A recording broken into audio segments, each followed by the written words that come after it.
everyone, it's Jego Reyes for CNN Philippines 10, where we break down major stories from here and abroad into bite-sized facts in 10 minutes. It's 2023, and as the saying goes, new year, new me. But how do we really start fresh? Well, at this point, our lives have somehow gotten back to some sense of normalcy since the pandemic hit.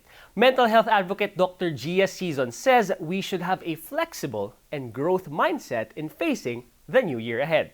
Anything can still happen. COVID is still here, but we learn to adjust and manage our expectations. So if you have any baggages still left behind, it's about time that we start looking at it and start picking the lessons from it and start fresh. Doc Gia also shares lessons learned from almost 3 years into the pandemic. Your plans may not happen immediately or as planned, but it doesn't mean it's failed plan.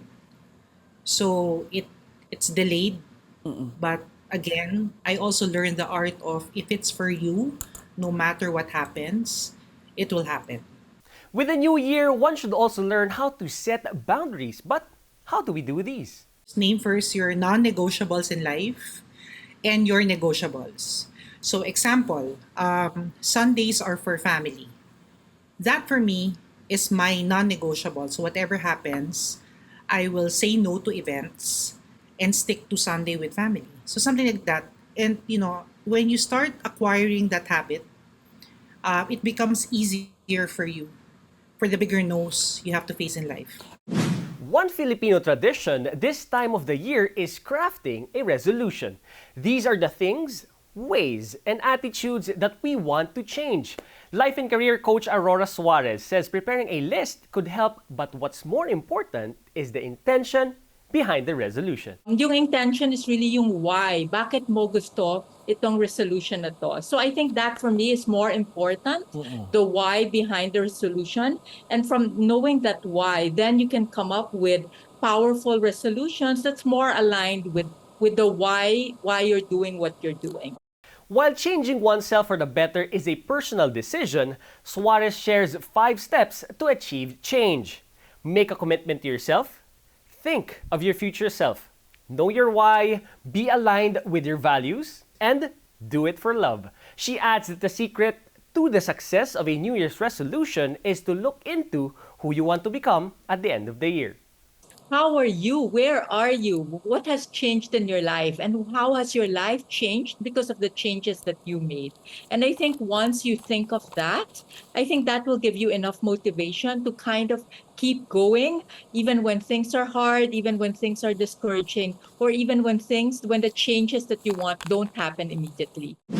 2023 is the year of the water rabbit. The Chinese New Year name last appeared 60 years ago. Now, what's in store for us this year according to Feng Shui? Feng Shui expert Marites Allen tells CNN Philippines New Day that 2023 is the year of love.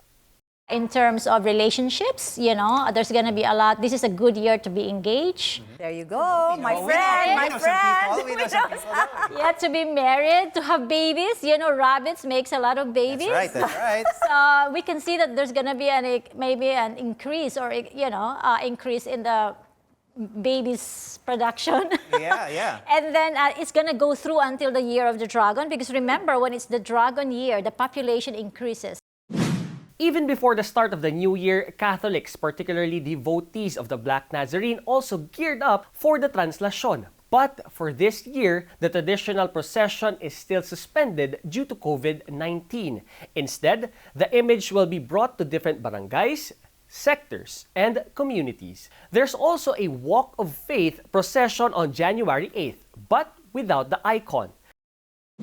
A relief for members of PhilHealth, the higher premium contribution, has been suspended. President Bongbong Marcos issued the directive through a memorandum signed by Executive Secretary Lucas Bersamin. The move aims to help the public weather the economic challenges still brought about by the pandemic. Meanwhile, the president also issued an executive order on the continued suspension of all online cockfighting or e-sabong operations. The EO bans the broadcasting of live cockfights outside arenas or premises where games are held. Online, Remote or off-cockpit betting are also suspended. Traditional cockfighting operations, which are authorized by law, are not covered by the suspension. Then President Rodrigo Duterte first ordered the end of online cockfighting operations in May because of what he described as the social damage they cause. In foreign relations, President Marcos was recently in China for a state visit, his first to a non-ASEAN member in the region. Strengthening bilateral ties was front and center, with the two countries signing a total of 14 deals on agriculture, infrastructure, development cooperation, maritime security, tourism, among others. The chief executive also told China President Xi Jinping that the Philippines wants to continue the negotiation on the joint exploration in the West Philippine Sea. Back home, flash your sweetest smiles as we take you to Bacolod City to get to know its rich culture and appetizing local delicacies. Go on a happy trip to the City of Smiles. Smile, you're in Bacolod. After taking a smooth ride on the NAIA X, only an hour-long flight awaits before arriving in Bacolod City, the capital of Negros Occidental. The vibrant colors is a representation of the spirit of every Bacolodnon. So we are happy people, we are resilient people that despite any problems that we are experiencing, we will not succumb to any problems, and I think that's what makes this festival special.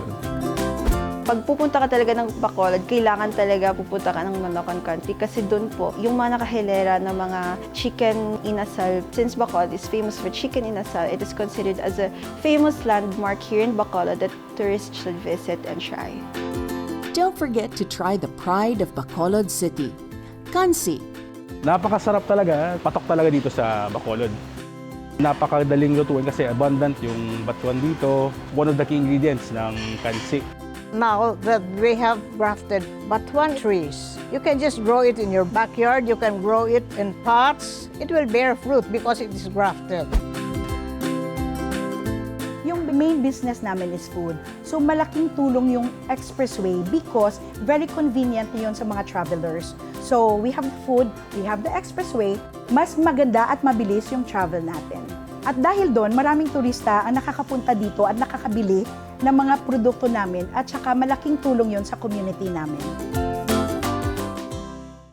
In sports, US Open girls singles champion Alex Ayala shows grit and determination as she prepares for her Grand Slam tournament debut. The 17-year-old gave her former Russian doubles partner Oksana Selek-Mateva a tough match before bowing in 3 sets during their W60 Canberra battle in Australia.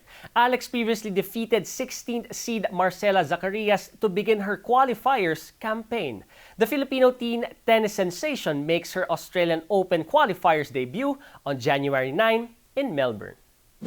In entertainment, Mikael Red's Deleter, starring Nadine Lustre, is set to hit international theaters after winning big at the Metro Manila Film Festival. Viva Films announced that the movie will be shown in US cinemas on January 6th, in UAE cinemas on January 12th, and soon in Singapore. The only horror movie among the 2022 MMFF entries, Deleter, topped the competition by taking home 8 accolades, including the coveted Best Picture. The film was also Lustre's big screen comeback. And now for a 10-second trivia. January was named after which Roman god? Janus, Juno, Juturna, or Jupiter?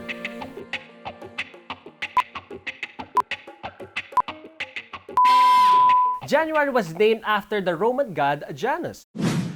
He is known as the god of beginnings, gates, transitions, among others. Having 2 faces, Janus can see the incoming year and look back on the past year. And that's it for CNN Philippines 10. I'm Jego Reyes giving you news you can use, news you can trust in 10 minutes. Thanks for joining me today and see you again next time.